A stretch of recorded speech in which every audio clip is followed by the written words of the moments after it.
J'ai connu quelqu'un un jour qui m'a dit: je me suis tellement adaptée à mon environnement que je ne sais même plus qui je suis. Et cette phrase, évidemment, elle m'est restée en mémoire. Parce que se suradapter au début, ça peut sembler banal, ça peut aussi sembler être quelque chose de bien.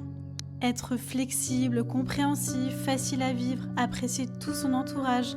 Tu t'ajustes, tu fais attention, t'évites les conflits, tu t'adaptes. Alors on te voit souvent comme quelqu'un de simple, sans problème, vraiment facile à vivre. Mais ça c'est un piège.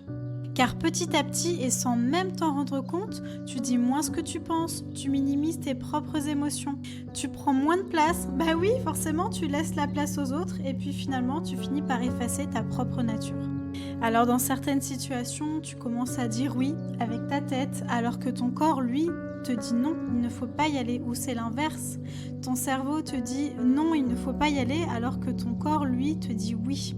Et tu mélanges un petit peu les deux. Alors le piège, c'est quoi? C'est que année après année, adaptation après adaptation, tu te dissocies peu à peu de toi-même, de ta véritable nature. Alors ton mental et tes émotions ne sont plus en lien. Ce que tu penses et ce que tu ressens ne sont plus raccords. Et au lieu d'être guidé par ton intuition, ta vie est guidée par la raison, par le contrôle, parce que c'est comme ça que tu as appris pendant des années. Alors oui, tu t'adaptes aux ambiances, aux attentes des autres, aux besoins des autres, mais toi, tu finis par t'oublier, tu finis par oublier tes propres besoins. Et tu fais beaucoup, tu fais tellement que tu ne sais même plus ce qui vient vraiment de toi, ou ce qui est fait pour faire plaisir aux autres ou pour être bien perçu. Parce qu'au fond, ta plus grande peur, c'est d'être rejeté.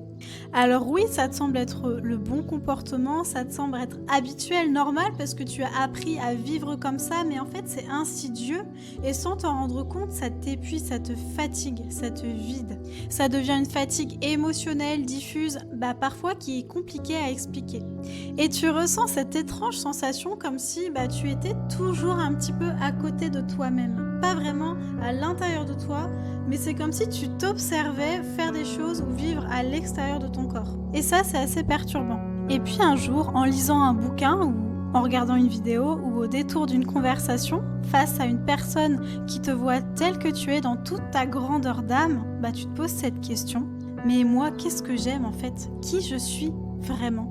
Alors oui, j'aime faire plaisir aux autres, j'aime que les autres se sentent bien, mais moi, qu'est-ce que je veux? J'ai aussi des rêves, j'ai aussi des besoins, j'ai aussi des envies. Alors tu réalises quelque chose, que depuis tout ce temps, depuis toutes ces années, tu as pris soin des autres, tu les as portés, mais en oubliant de prendre soin de toi. Tu as modelé ton monde, ton travail, ta personnalité pour que ça convienne aux autres, aux attentes de ton environnement. Mais est-ce que à toi, ça te convient? Et c'est maintenant que tu te dis, je ne veux plus me perdre et je refuse de me fondre encore dans un moule qu'on a façonné pour moi. Et je n'accepte plus de faire ce que l'on attend de moi, des actions qui ne sont pas alignées avec qui je suis vraiment. Alors, tu dois te déconstruire, tu dois tout recommencer, tes croyances, ce que tu pensais être la vérité, tu dois tout recommencer à nouveau. Enfin, tu dois tout commencer tout court.